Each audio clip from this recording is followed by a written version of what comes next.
Okay, I still see a number of people in the back, but I'm going to hope that you'll be coming forward to get your seats because everybody has been here waiting very patiently. Okay. Thank you so much for coming to Session 4 of Spirit, the stimulating program initiative for retirees that inspires thought. We particularly appreciate that you've all come out on such a cold day, because when I woke up this morning, I said, oh, I hope we have a handful. So from 9 hour, we're happy to have such a wonderful crowd. I am Judy Steinig-Rebbitzin of the Young Israel of Bayside and Associate Director, Community Services of the Orthodox Union. This event is a program of the OU in conjunction with OHEL, Stage, and the Margaret Teets Rehab Center of Center Light. Spirit has been presented previously in Teaneck, New Jersey, Boynton Beach and Boca Raton, Florida, at the 5 towns, and now we are so happy to have brought it here to Central Queens. Today is the 4th and final session of our Queens programming. As I said last time, though, with God's help, we look forward to being in Florida mid-February. So if you are a snowbird, or you know snowbirds, please keep in touch with us, and we'll let you know where and when and what it is we're presenting. The OU recognizes that as the generation of baby boomers leave their professional responsibilities, they are looking for educational stimulation. The goal of this program is to provide active retirees with opportunities for spiritual and intellectual growth within their communities. We truly appreciate the hospitality of Congregation Toras Emes of Flushing and the assistance of Rabbi Daniel Gladstein, Modasra, the board and membership for the promotion of this program. OHA Family Services has been working very hard for the Jewish community throughout the New York metropolitan area. The OU has been partnering with OHEL on many levels in numerous programs over the years. Our presenter from Session 1 is a staff member at OHEL who spoke about various family dynamics. That presentation will be available shortly at oucommunity.org, where you can view all of the Spirit programs, all the ones that we've had now and the ones from the past programs. Stage is an organization that works with retirees to bring Jewish meaning to their next stage of life. We want to welcome Rabbi Aryeh Borsuk, who has recently joined the Stage staff as executive director. And Rabbi Borsuk will be speaking with us later about the goals and how you can be involved. We also want to wish a mazel tov to him, who will be getting, with God's help, he'll be getting your smicha Bezos Hashem on Sunday at the Chafetz Chaim dinner. So we wish him mazel tov, and it's wonderful to see how Chafetz Chaim incorporates their mismachim to be involved in community programs. So we're wonderful, and it's thrilled to have somebody from the community. We are truly appreciative to Margaret Teets for its generous sponsorship of this program, and are happy to have Linda Spiegel and Rebbitzin Sheva Turk for the program. We also are so sorry to hear of Linda's recent loss, and wish her and her father, who's here, only simchas to share in the future. I don't have to tell most of you too much about the Teets Rehab Facility. In fact, those of you who have been at the program the last 3 times know already my personal experience, but anyone who's new here, I can tell you that I personally was at Teets 6 years ago when I broke my hip in my own living room, and actually I had a blast there. I enjoyed the food. It was 5-star catering under the Bodak Queens, and I'm running, jumping, and doing everything I have to do. So I only have wonderful things to say about Teets. I mean, I guess it's not the place where people necessarily want to go, but if you need to be there, it's the place to be. No program ever takes place without work behind the scenes, and we're truly appreciative to our committee, which worked very hard on catering, setup, and promotion of the program. Again, I want to thank so much Phyllis Zelkowitz, Carol Neufeld, Saul, and Grace Lauber for their dedication and assistance. And of course, our associate from the OU, Adina Schwartzbaum, who is with us here today. Before we begin our program, I want to give a little commercial for the OU. There are flyers in the back that look like this for our upcoming convention, which will be taking place Friday, December 26th to December 28th at the Doubletree, Tarrytown. We want to encourage everyone to make reservations for this program. It's going to be, they'll be talking about heightened global anti-Semitism, bringing women to the communal leadership table, instilling spirituality in our children, day school affordability, prenuptials and postnuptials, things that are important to talk about with our children. Also want to mention anyone here whose synagogue is an OU synagogue, those who are designated as delegates, and any of you can have the leadership appoint you as a delegate. All delegates can have their admission tax deductible, which is not a typical situation when you go away to a hotel, but that is the case, the legal situation in this case. So we want to encourage you to attend. It's an all-star lineup of speakers, including Rav Herschel Schachter, Malcolm Hohenlein, Rabbi Chana Henkin, Rabbi Ephraim Mervis, and Rabbi Daniel Oppenheimer. We want to encourage you to go. There's flyers in the back, and I'm happy to talk to anybody if you want any further information. Today's program will deal with health aspects of the retirees' years. We appreciate the participation of our presenters, Dr. Hanni Dorn and later Rabbi Dr. Richard Weiss. Dr. Dorn will be addressing keeping fit after 50. Now, I don't like to waste time on bios, and if you look at the handouts that everybody should have had on their tables, you will see Dr. Dorn's amazingly long and very comprehensive bio. And it's my pleasure now to call upon her to speak. Thank you so much for coming. Have a wonderful day.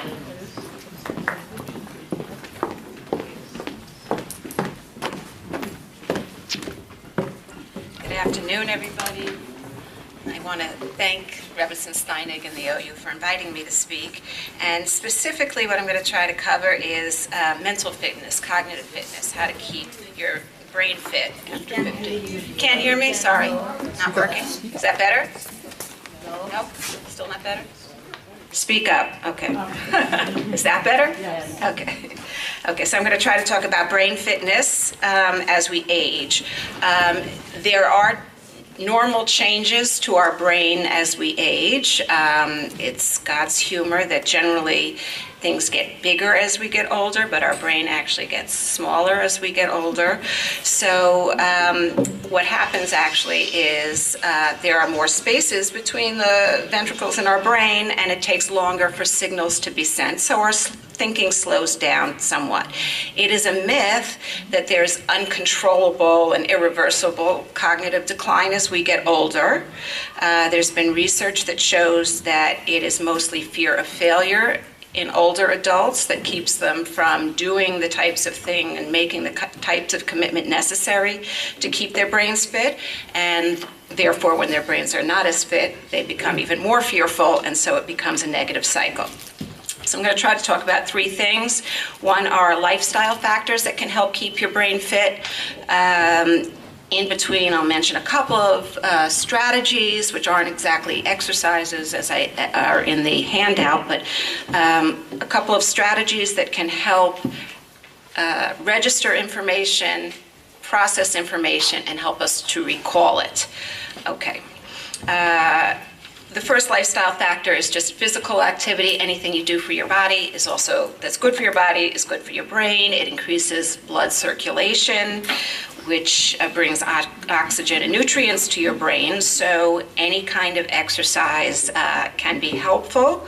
Secondarily, it helps by reducing the possibility of things such as stroke, heart disease, stress, and depression, which can also contribute to cognitive decline. So if you walk daily or join a Fit for Life program where they guide you through exercises, either sitting or standing, that can be helpful. The second one is diet. So a fit brain requires that we eat a healthy diet. I generally tell people try to follow the current dietary guidelines because they change all the time. But generally low fat, high in fruits, vegetables, whole grains, and protein. Antioxidants, which get a lot of play in the media, are important because they do protect us from disease and aging. We have to breathe. By breathing, we have to metabolize oxygen, which causes free radicals. I don't really have to know about that, but those are things that contribute to faster aging, and foods that have antioxidants will remove those free radicals, and therefore our brains can fare better. Research did also show that higher levels of antioxidants, which are foods that are colorful, the colorful fruits and vegetables, people who had higher levels of antioxidants in their blood had better mental performance that was measured. Drinking, staying hydrated, very important. The literature tells us that people, even when they didn't feel thirsty, but had not had anything to drink for 6 hours performed more poorly than people who drank regularly. So even if you're not aware of it, try to drink regularly. Even though the brain uses sugar, regular glucose, as a form of energy, there's no evidence that shows eating sweets makes us any more fit. So you can watch that. The brain sees alcohol as a drug. It's not going to help mental performance, and it may impair it because it does depress the activity of the neurons, so we're going to be slower. And then supplements, I always say, make sure you check with your physician. Not only are they not regulated at all, there may be drug-supplement interactions. So if you're taking prescribed drugs and you're taking supplements that you think are sort of not going to be terribly harmful, they may not be harmful on their own, but in conjunction with medication, they might be. Okay, the third one is mental activity. Do puzzles, do cognitive exercises, add them to your daily routine. Some people already are in the habit of doing the crossword or a jigsaw puzzle. It could be brain teasers or word search. You can read, paint, play chess, mahjong, anything that sort of gets you mentally active. As we get older, we should consider medical conditions because these have an effect on our brain fitness, even viral or bacterial infections, especially in the elderly, can impact brain functioning. Chronic illnesses such as hypertension and diabetes are associated with mild decline in mental performance. We can't always take care of those directly, but the better we watch medical conditions, the more optimally our brain can work. And also consider sensory impairments such as vision and hearing. I've cured many people on the very first day that I've seen them by recommending they have a hearing or a vision exam, and with a new prescription or a working hearing aid, all of a sudden they're actually registering the information that's coming at them and therefore recalling it. Fifth one is sleep, fatigue, and certain sleep disorders with snoring or apnea have been associated with lowered brain performance. Also, as we age, many people complain of sleep disturbance, either frequent use of getting up to use the bathroom or medication side effects. And since fatigue also directly interferes with attention, it compromises our brain functioning. So you should feel rested upon awakening, and if not, you should look at changing the bedtime routine, maybe a warm bath, warm milk, use sleep medications if necessary, but very sparingly because they cause a whole cycle of dependency. Medications themselves, memory is frequently impacted by unwanted side effects of medications. If they're prescribed, we need to take them, but we should be aware that as we get older, our metabolism slows down, and therefore medication stays in our body longer. So in many cases, we can reverse these side effects, the unwanted side effects, by changing the dose of the medication. So you can speak to your doctor if you're finding that particularly things like antihistamines, anti-anxiety medications, pain medication, all tend to dampen our attention system, and therefore we may feel sleepy and not optimally fit. Depression, preoccupation with negative thoughts distracts us from paying attention and concentrating. Those are two cognitive skills, mental skills that are necessary for us to get through our day successfully. That in turn may make us feel more helpless, hopeless, and increasingly depressed. However, there are many people who suffer from what they feel are memory difficulties that are actually suffering from depression. It is called pseudo-dementia. So people come in and complain about their memory, but if you determine it's depression and they are treated for depression, the memory and the brain function and mental performance rises, it improves. Similarly, anxiety is something that affects our ability in the same way it influences our performance in other areas. So with a little anxiety, we're not going to perform our best because we're a little too laid back and not putting forth our best effort. With too much anxiety, we're not going to perform our best because we become so distracted with worry, we become jittery. So we want to find that sort of middle ground where you're putting forth the effort but not suffering from distraction.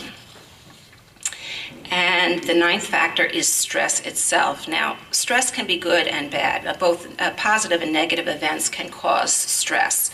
The difference really is that good life events may be stressful. Bad life events are distressing, and that's where those stress hormones are increased in our bodies. Heart rate goes up, our muscles become tense, our breathing becomes more rapid and shallow, our senses are heightened, and so this actually just drains us. It makes us feel tired. So if we're doing this constantly because of stress, we're going to kind of feel helpless. Aside from the various medical conditions that stress can cause, cardiovascular disease, gastrointestinal ailments, and immune suppression, stress also lowers mental functioning. Okay. It's actually been shown to shrink one particular area of the brain that we need for memory, the hippocampus. So prolonged stress actually has a physical correlate in the brain. It's going to make us very hard to function optimally. There are some common ways that we can reduce stress. Exercise, we've mentioned, short walk, swim, stretching, get involved in a project, puzzles, artwork, individually or in a group, relaxation, yoga, tai chi, meditation, and prayer.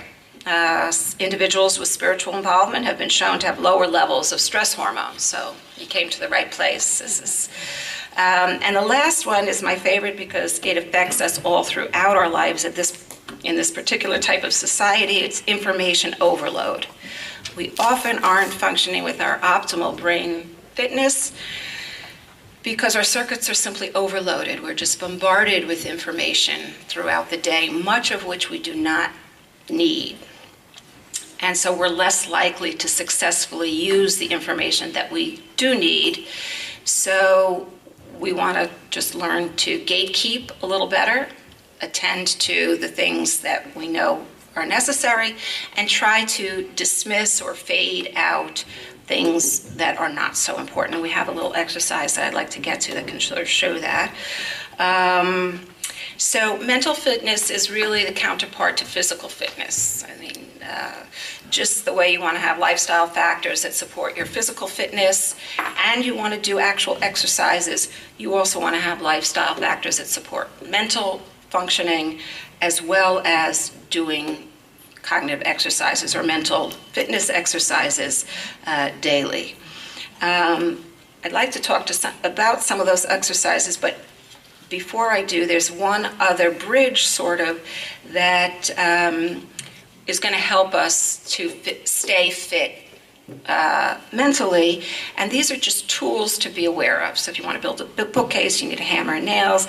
If you want to keep your brain fit, there are certain ways that we can, certain strategies actually, not just exercises, certain strategies that we can use that are going to make it easier for our brain to function the way that it's meant to function. Okay, and these three tools are order, routine, and familiarity, and they're all sort of related, so I'll run through them quickly. But order is what I call environmental manipulation, where we take our space, our environment, and we make it more memory friendly by imposing some kind of order on it. The keys are always where the keys belong, the pens are always where the pens belong, glasses are always in an identified place. We're going to be much more successful at locating those items. It's a distressing part of anybody's day when we're looking for something that we know we've just put down. And the problem is not necessarily memory. The problem in many cases is that absent-minded sort of, I just took them off and put them down because I'm on autopilot. So we really want to try to reinstate, take ourselves off autopilot and reinstate what I call attend-mindedness. If I'm putting something away, that's what I'm thinking about. Here's the item, here's where I'm putting it. I always ask people who come see me, do you have problems finding forks and knives at home? Nobody has ever told me they have a problem finding forks and knives at home. It's the simple reason that they always put the forks and knives back wherever it is, a drawer or cabinet is always in the same place, and it has been for a long time. So if we apply that rule to the other things we want to keep track of, we're going to have more success. So routine.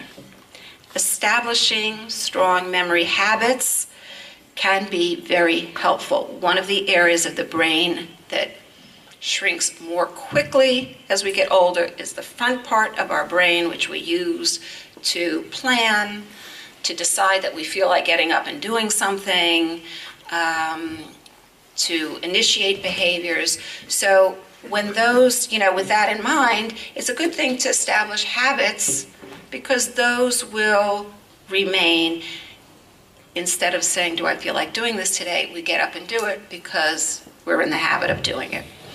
And I always say habits are first cobwebs and then cables. Very hard to establish a habit because we ask ourselves, all this trouble and for what? It's not that helpful. If we stay with it, they become very strong supports. So it is difficult to do it first, but you plan to be at a lecture Tuesday at 1 o'clock, every other week or however frequently you attend. That's something that's planned. You don't necessarily need to get up every day and say, I wonder what I'll do today. Most of the retirees that I see, the most difficult thing they report is how do they keep themselves occupied for a whole day after retiring from work or having children at home. The day seems very long. So putting things into a routine can also be helpful in terms of getting something started and then adding to it as you go along, but knowing that there are things planned that you're going to be involved in. And it's called procedural memory, and it's been shown that that stays longer than the actual recall of what do I have to do. So people may not recall, this is Tuesday, this is what I have to do, but they sort of know on this day they go out. It's their supermarket day, it's their volunteering day. So generally routines are good things to get started.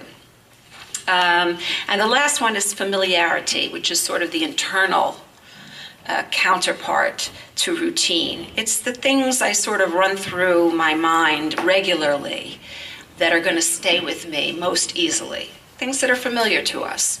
So if you think of your neighbor's name and you think of a spouse's name or a child's name, generally the latter is easier because we use it more frequently. And so we can access it without any trouble. Many lapses in memory functioning or mental performance occur because we become less familiar. We're not doing something regularly enough to maintain a familiarity with it. So again, we can't make everything familiar. There is a limit to how much the brain can retain. But if we prioritize meaningful information, obviously we want to retain, and we practice that, we will have access to that more easily without the mental energy that's required from sort of hitting ourselves in the head and thinking, okay, is it an A, is it a B, when did I see them? And that mental energy can then be used for something else. The memory, I say, is like a bank. You can't take out anything you haven't put in.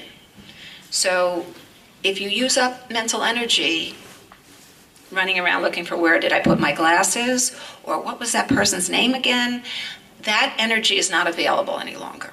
at least until after you're rested. So if we can save those little pieces, all that conservation of mental energy can then be put to things like interacting socially, reading, or problem solving, other things. Some of the reasons we forget: distraction. Okay, we're unable to actively attend to information when we're getting it because maybe something competing is coming in.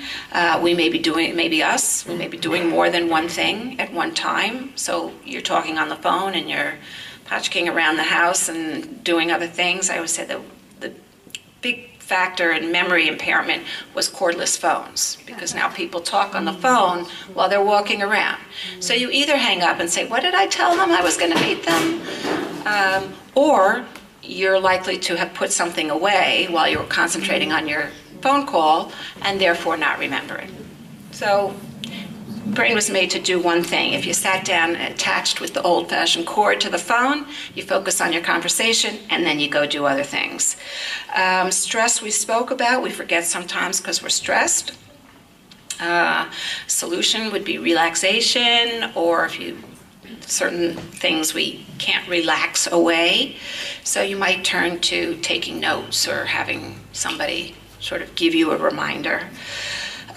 Sometimes we forget because one exposure to information is not enough, either because we're not attending strongly or enough, or because it's complex, and so we didn't get it the first time, and we may have to go over it again.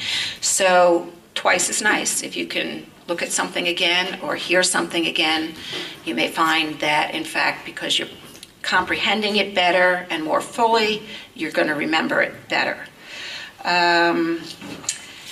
Okay, so I want to now turn to some of the exercises. Now, I gave out a little packet. Most of those are just that you could take home and sort of look at. They're pretty self-explanatory. But I do want to go through the, I don't know what page yours is. It's the selective attention task. Oh, that came out very small. Wow. Okay, I don't know if you're, mine's nice and big, but the idea is, I don't know, can you see that little block of numbers, the first block of numbers there? Okay, so here's what I'm going to ask you to do. I'm going to ask you to go through, to scan those few lines of numbers and just scratch out or circle the number 3 every time it appears. But I'm going to keep talking. I'm going to read something while you're doing that. So you're going to focus on catching all the 3s that you can, and I'm going to read something else, okay? So go ahead and do that. We're not going to do all the timing. I just want to give a little example of what that's involved in. Because improvements in attention have been shown to lead not only to improvements in attention skills themselves, but also memory, learning, and levels of independent living and return to work. Okay, so the first task is just a simple selective attention task. You're going to try to block me out while you're looking for all the 3s. We're going to give you several moments to try to do that. You got to tune me out and focus on what number? 3. Okay, so that's pretty simple. Okay, pretty simple. It's a search, a scan, vigilance, but now I want to talk about something that happens in real life, alternating attention. So in the next block of numbers there, okay, there's a paragraph of text and then there's an alternating attention task. Here I'm going to ask you to circle every 3 that you come across, but each time a 3 is followed by a 5. Every time you have a 3 and then a 5, you're going to switch to circling the number 6. Every time the 6 is followed by a 1, 6 and then 1, you're going to switch back to circling 3. Okay, you may have to look at this text. I'm not going to read while you're doing this one. You can look back at the exam, but you're going to start scanning for 3. If the 3 is immediately followed by a 5, you're going to switch to circling 6. Go through the 6s unless you find one immediately followed by a 1. Do you circle that first 3 that followed by the 5? Yes.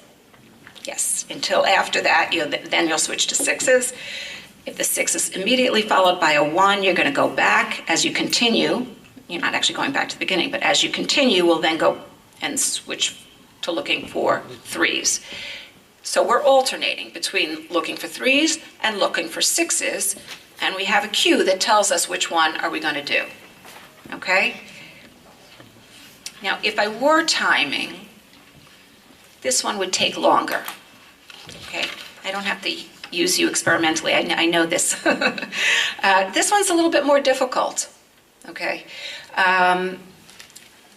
It is not just a simple scanning, looking through and letting your eyes determine, here's, I've identified 333. You have to hold something in mind as you're going along. And it's analogous to physical therapy, where you can start with a certain resistance band or a certain weight, and once you do that, you'll pick something else up and you'll feel how much heavier it is. This should feel heavier. This should feel like a heavier mental load, because you have to go back and forth.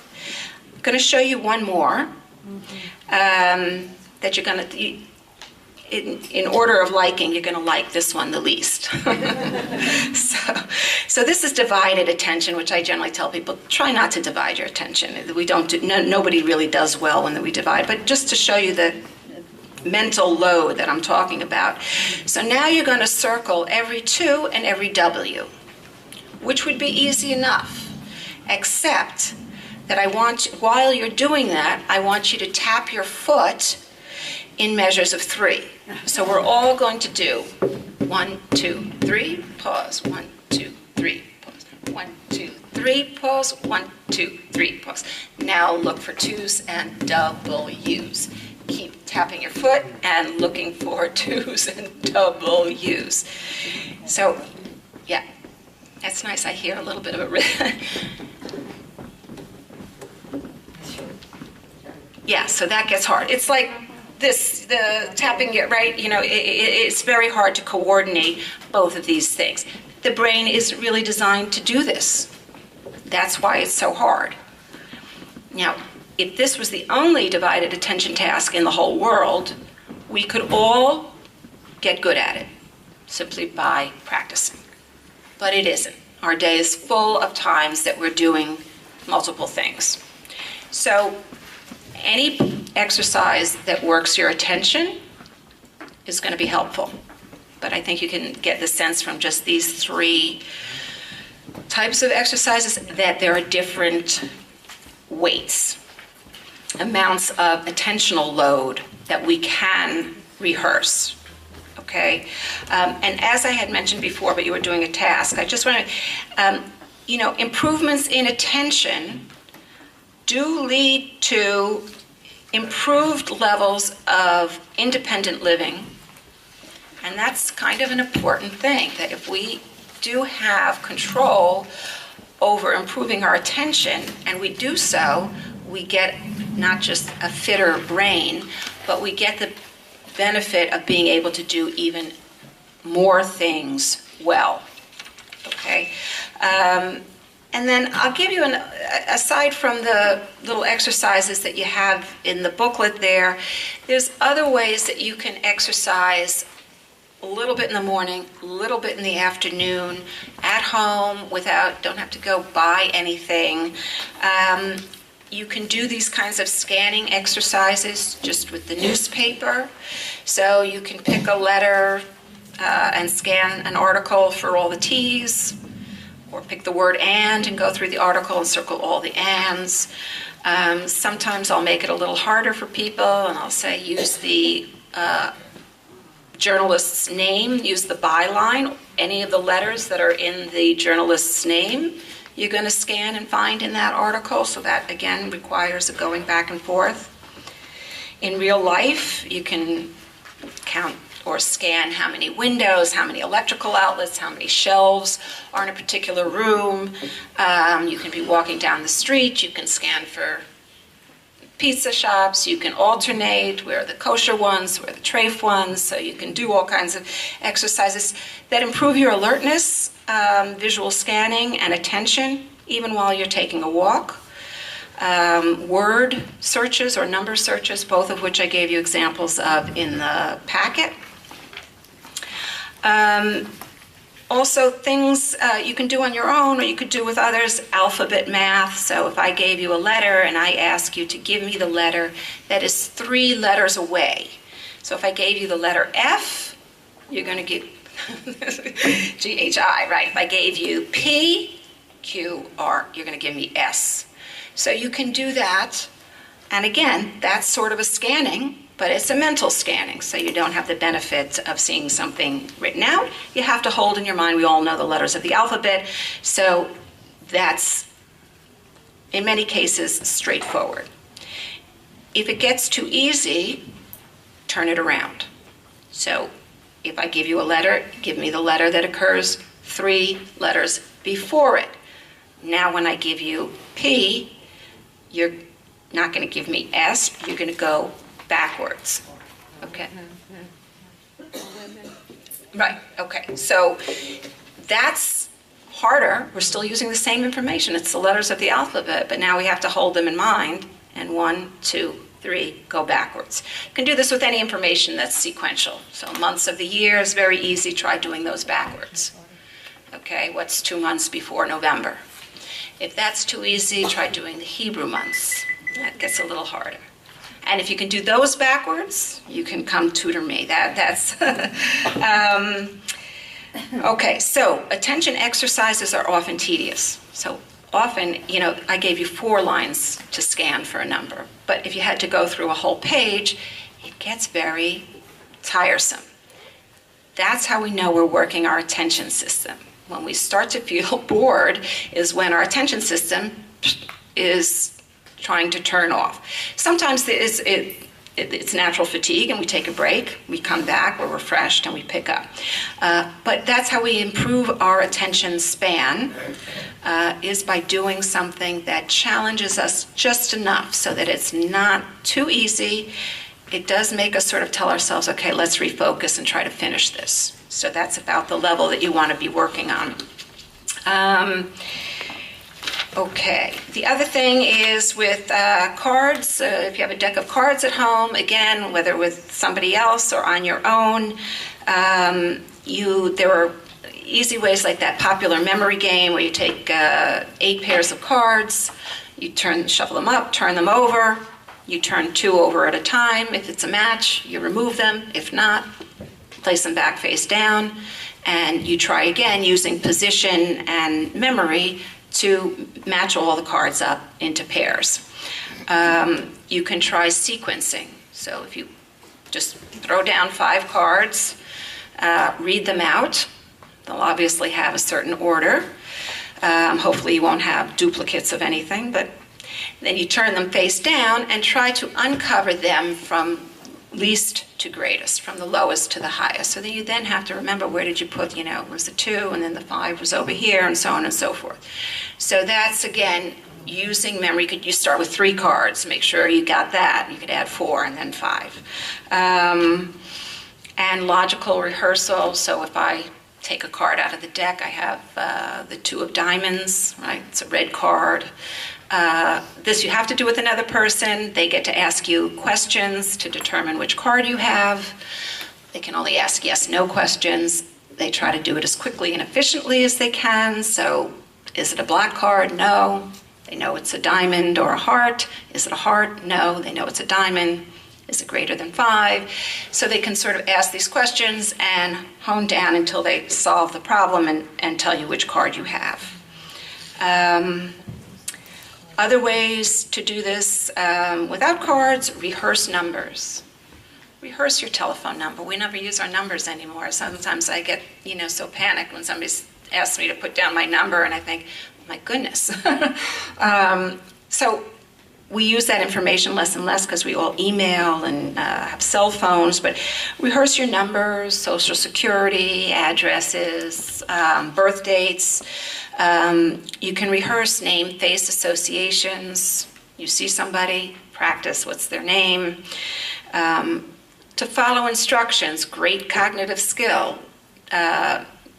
bake a cake, learn a dance, play some music, anything that you have to follow some set of instructions or rules can be very helpful.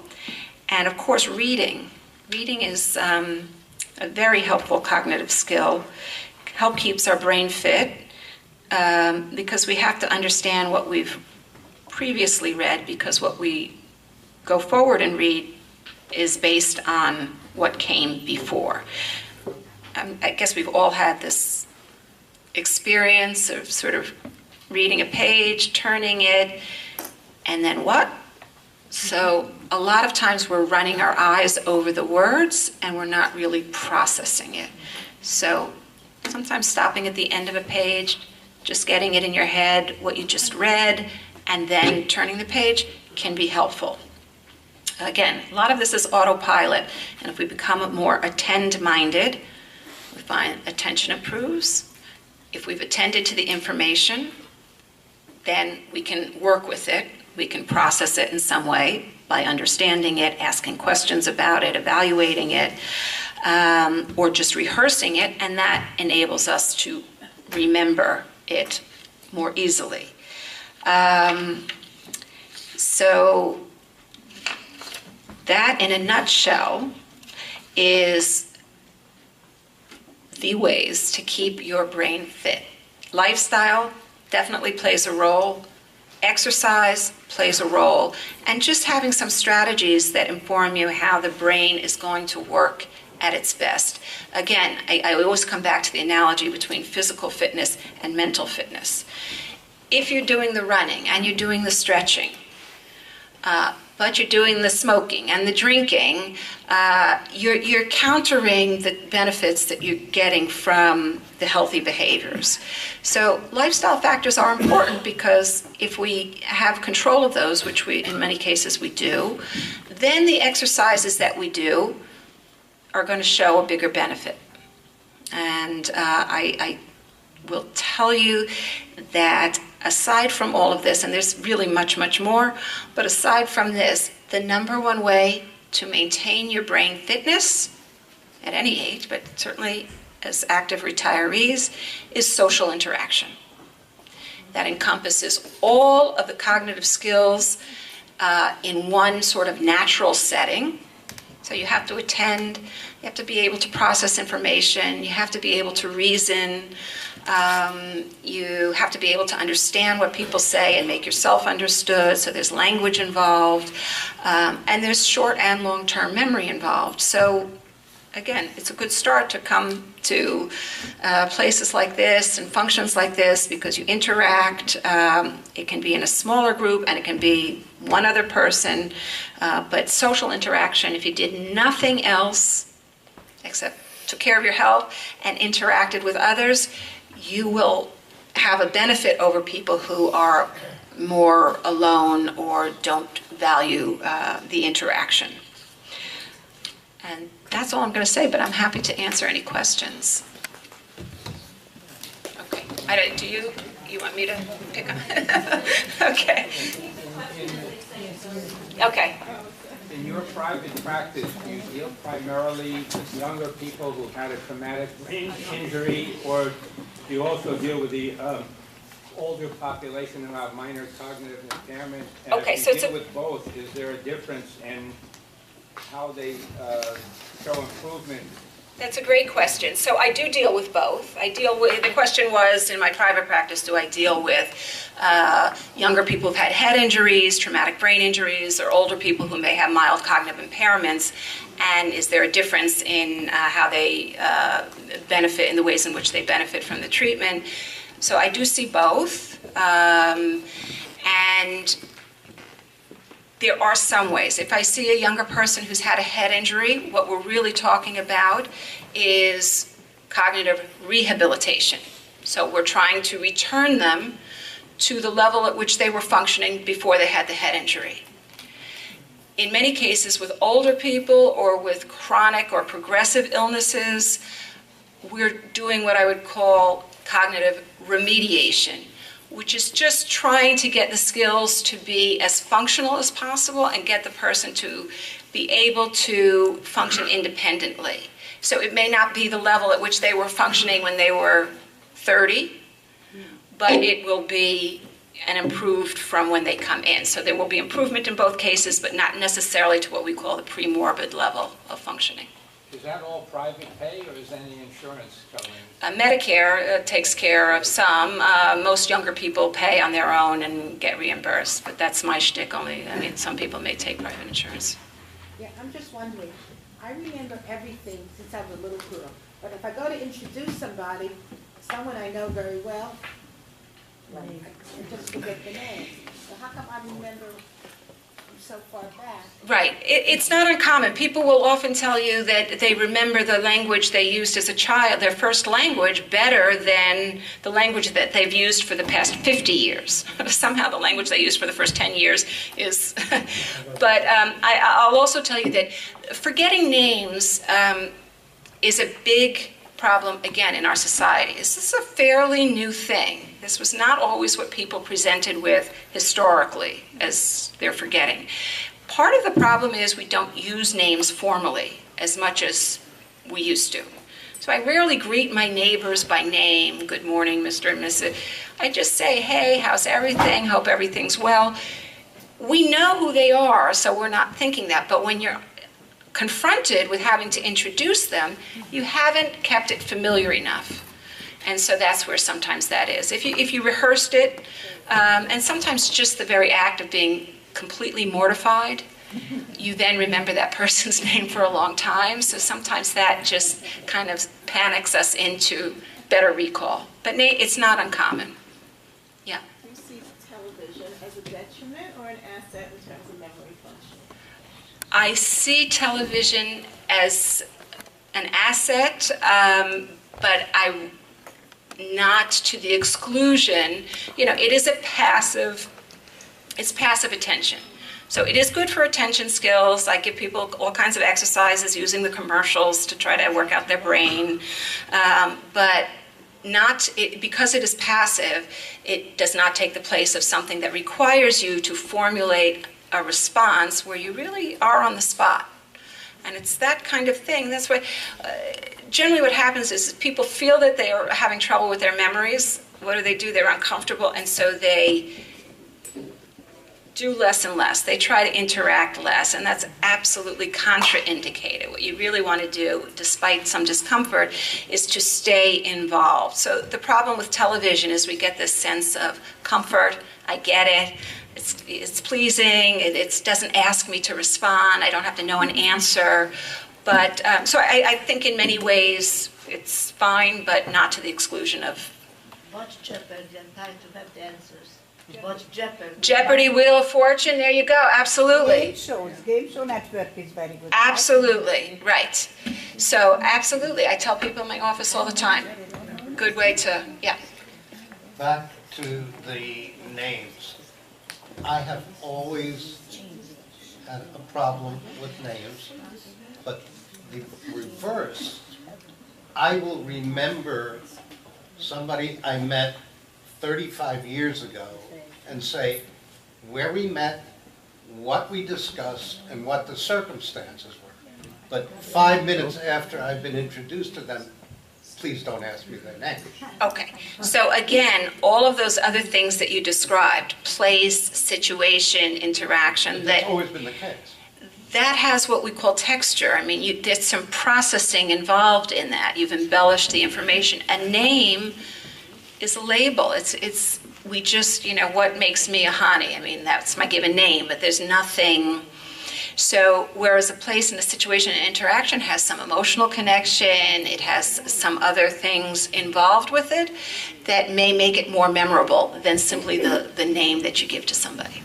But that's all, I've never been good with names. But Okay. I will practically repeat verbatim Right. the discussion. Well, so that's interesting because I do ask people. I do try. There are people who have never been good with names, and I do try to distinguish that. We're trying not to spin our wheels and retrain something that has never been the case. So if you were 20 and 30 and weren't good with names, that's not something I get involved in. That's your MO. Yeah. I'm trying to be very satisfied with my situation, Because when I look around, I always see people who know less, or do less, or have less. And if you are happy with your situation, you're much better doing everything else what you have to do. No question. Perspective is very important. That's lovely to hear. It's not easy. Not everybody can do even that, to have that perspective. But if you look around and see, yeah, that's nice, yeah. What about when you go into a room to get something, go upstairs, bring it, and you're Blank. standing there and you don't remember what you were going to get? Right. Or what is that to you? Well, again, a lot of that is absent-mindedness. I find frequently when I read, I want a drink of water, I head for the kitchen, the phone rings, I pick it up, I'm talking, and then I'm staring, what am I doing in the kitchen? Like, why am I here? So some of that is distraction. It doesn't have to be an external distraction. That's what confuses me. Yes, I have a thought.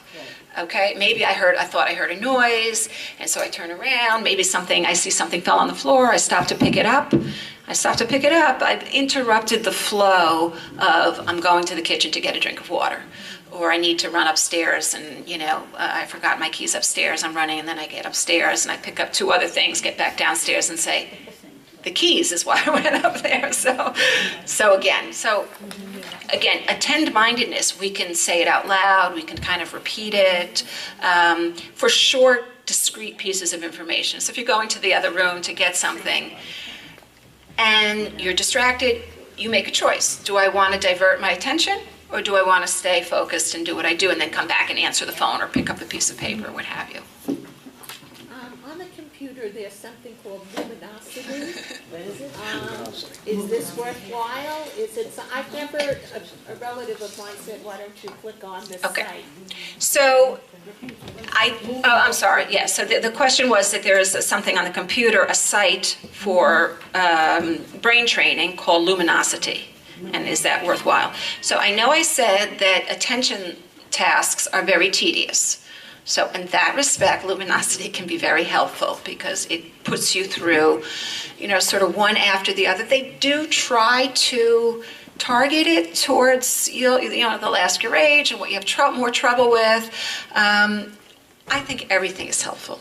I really do. I think, do anything and everything that might increase the level of cognitive stimulation that you're getting.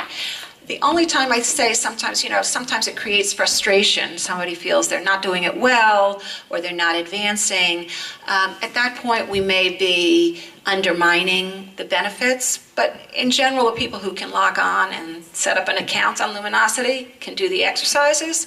And I would say absolutely, it's another way that we can bring things into our home to keep us kind of sharp. Yeah. You were talking about overload before, and sometimes if I'm on the treadmill, I might want to read. Is that detrimental? Should I not be reading and doing the treadmill at the same time? Is that a personal? I'll ask you 2 questions. Do you fall off the treadmill? No. Do you remember what you've read? Yeah. Okay, so, sometimes you can manage it. In general, I tell people, because what we're trying to do is put, as I said, sort of establishing good memory habits. So there are things you can do now. You may not be able to do them as well going forward, but if you can gauge whether you're doing it well now, and the answer is yes, I would say sure. Why sell yourself short? But at the point at which you're finding you're not running, or you're not stable, or you're not remembering what you've read, then you're overload and you should cut back. So maybe watching TV is a better thing instead of trying to read, which is a more active thing. I'm sorry, am I missing people over there? I have a... I don't know if it's just me, but I know there's some people who experience this first, that if you can't remember a name, somehow you remember the first letter. Right. So, why is that? Again, it's cute. It's sort of, you're trying to figure out which door the information is behind, and so if you can narrow it down, it was the red door, at least you have a chance. It was an R, so I'm going to get to it. It is most of what I spend time training are ways to recall information sort of going forward. How do you recall older information is sort of hard to deal with because I don't know all of your memories. But so one of the ways is situationally, which this gentleman was mentioning. Another way is just, was it an A, was it a B, was it a C, and trying to figure out something strike you as somewhat familiar, and from there you might just run through names. Yeah, ooh, okay, I'm sorry, I'm gonna go over here. What do you do if you're in the middle of a speech and you have, That's a- quote, a senior moment? Okay, so that's a great question. I tell you, there's a difference between sort of speech and communication. So if you're in the middle of a sentence, the question is if you're in the middle of a sentence and you lose a word, what do you do? So what I tell people to do is many times you'll find if you keep talking around the word, you will maintain your communication. Other people will be able to figure out what it is you mean. If you stop and digress, I can't think, oh my gosh, forget it, I'll tell you later, then you've lost your communication. So as frustrating as it is, even if the word doesn't come to you, simply try to talk around the lost word. People will tend, and if they don't, they'll question you and say, I don't get it. Yeah. What is your experience with medications and slowing down memory loss for people who may have the either early Alzheimer's or minor cognitive impairment? Okay, so the question is about medication for memory specifically, which there are quite a few now. They are often very helpful.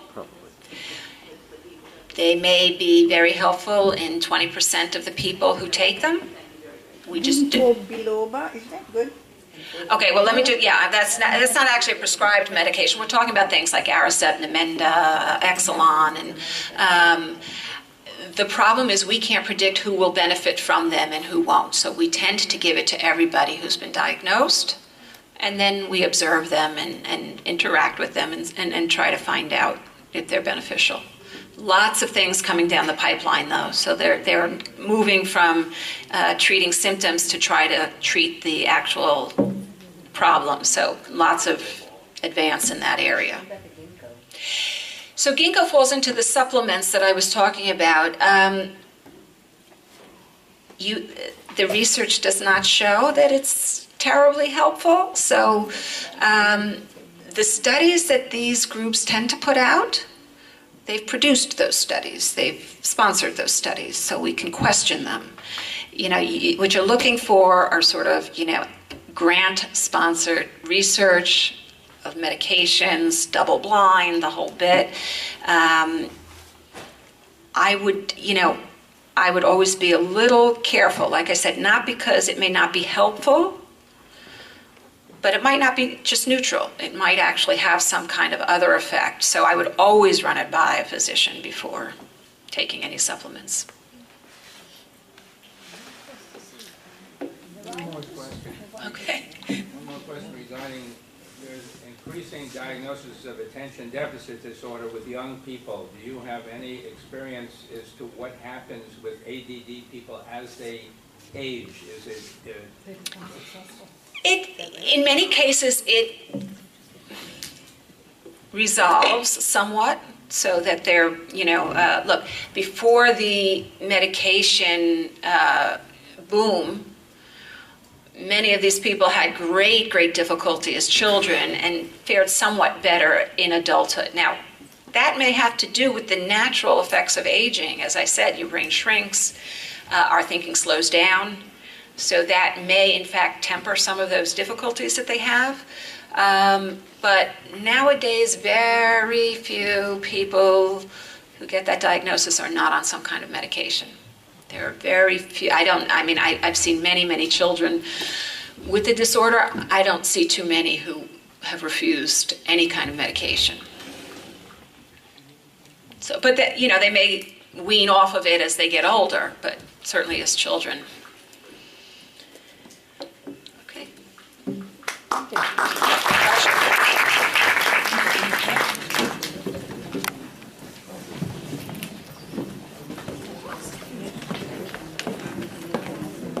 We want to thank Dr. Dorn so much for sharing all of her insights with us and giving us all those practices. I'm sure it's going to keep a lot of us busy tonight. And for those of us like myself who are serious multitaskers And yes, I do go upstairs to find out that what I went upstairs for I can't remember, and then I go downstairs. And the minute you get down to the basement, that's when you remember. Dr. Dorn, I think that's the things that she was talking about. We're going to be taking a break. Rabbi Weiss will be joining us shortly. I just got a message that he hopes to be here by 2:10. He is a very busy, as we all know, medical doctor and also Rav. So he will be here hopefully shortly. But until then, let's take a bit of a break, and we'll reassemble as soon as he comes in. Thank you. To share in the future. I don't have to tell most of you too much about the Teats Rehab Facility. In fact, those of you who have been at the program the last 3 times know already my personal experience, but anyone who's new here, I can tell you that I personally was at Teats 6 years ago when I broke my hip in my own living room, and actually I had a blast there. I enjoyed the food. It was 5-star catering under the Bodak of Queens, and I'm running, jumping, and doing everything I have to do. So I only have wonderful things to say about Teats. I mean, I guess it's not the place where people necessarily want to go, but if you need to be there, it's the place to be. No program ever takes place without work behind the scenes, and we're truly appreciative to our committee, which worked very hard on catering, setup, and promotion of the program. Again, I want to thank so much Phyllis Zelkowitz, Carol Neufeld, Saul, and Grace Lauber for their dedication and assistance. And of course, our associate from the OU, Adina Schwartzbaum, who is with us here today. Before we begin our program, I want to give a little commercial for the OU. There are flyers in the back that look like this for our upcoming convention, which will be taking place Friday, December 26th to December 28th at the Doubletree, Tarrytown. We want to encourage everyone to make reservations for this program. It's going to be, they'll be talking about heightened global anti-Semitism, bringing women to the communal leadership table, instilling spirituality in our children, day school affordability, prenuptials, and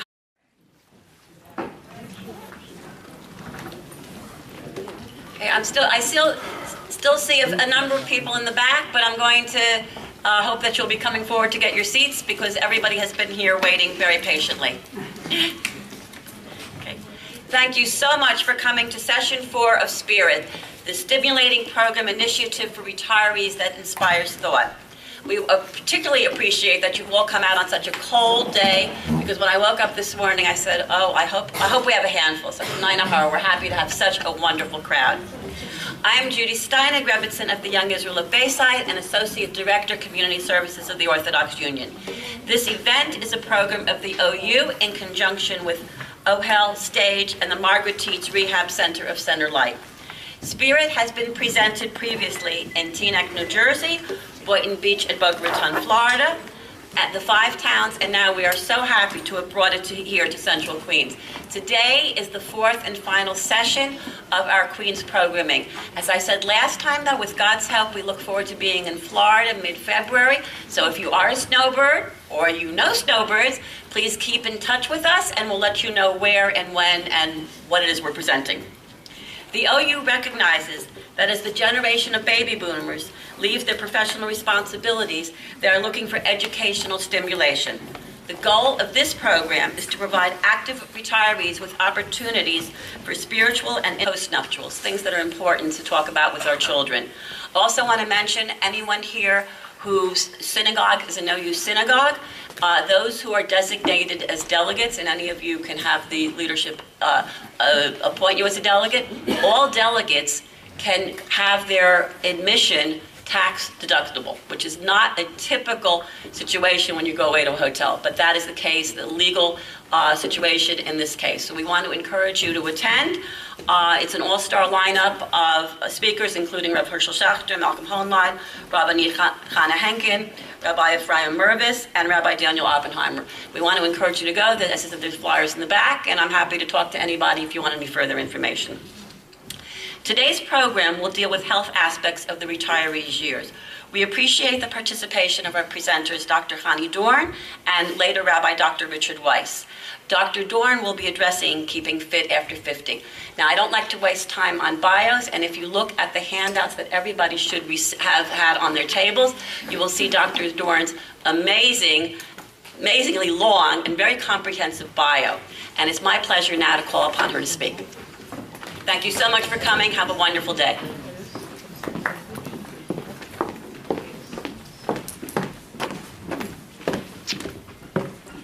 afternoon, everybody. I want to thank Representative Steinig and the OU for inviting me to speak. And specifically, what I'm going to try to cover is mental fitness, cognitive fitness, how to keep your brain fit after 50. Can't hear me? Sorry. Not working. Is that better? Nope. Still not better? Speak up. Okay. Is that better? Yes. Okay. Okay, so I'm going to try to talk about brain fitness as we age. There are normal changes to our brain as we age. It's God's humor that generally things get bigger as we get older, but our brain actually gets smaller as we get older. So what happens actually is there are more spaces between the ventricles in our brain, and it takes longer for signals to be sent. So our thinking slows down somewhat. It is a myth that there's uncontrollable and irreversible cognitive decline as we get older. There's been research that shows that it is mostly fear of failure in older adults that keeps them from doing the types of thing and making the types of commitment necessary to keep their brains fit. And therefore, when their brains are not as fit, they become even more fearful, and so it becomes a negative cycle. So I'm going to try to talk about three things. One are lifestyle factors that can help keep your brain fit. In between, I'll mention a couple of strategies, which aren't exactly exercises as are in the handout, but a couple of strategies that can help register intellectual growth within their communities. We truly appreciate the hospitality of Congregation Toras Emes of Flushing and the assistance of Rabbi Daniel Gladstein, Modasra, the board, and membership for the promotion of this program. OHA Family Services has been working very hard for the Jewish community throughout the New York metropolitan area. The OU has been partnering with OHA on many levels in numerous programs over the years. Our presenter from session 1 is a staff member at OHEL who spoke about various family dynamics. That presentation will be available shortly at oucommunity.org, where you can view all of the Spirit programs, all the ones that we've had now and the ones from the past programs. STAGE is an organization that works with retirees to bring Jewish meaning to their next stage of life. We want to welcome Rabbi Aryeh Borsuk, who has recently joined the STAGE staff as executive director. And Rabbi Borsuk will be speaking with us later about the goals and how you can be involved. We also want to wish a mazel tov to him, who will be getting, with God's help, he'll be getting your smicha Bezos Hashem on Sunday at the Chafetz Chaim dinner. So we wish him mazel tov, and it's wonderful to see how Chafetz Chaim incorporates their mismachim to be involved in community programs. So we're wonderful, and it's thrilled to have somebody from the community. We are truly appreciative to Margaret Tietz for its generous sponsorship of this program, and are happy to have Linda Spiegel and Rebbetzin Sheva Turk for the program. We also are so sorry to hear of Linda's recent loss, and wish her and her father, who's here, only simchas.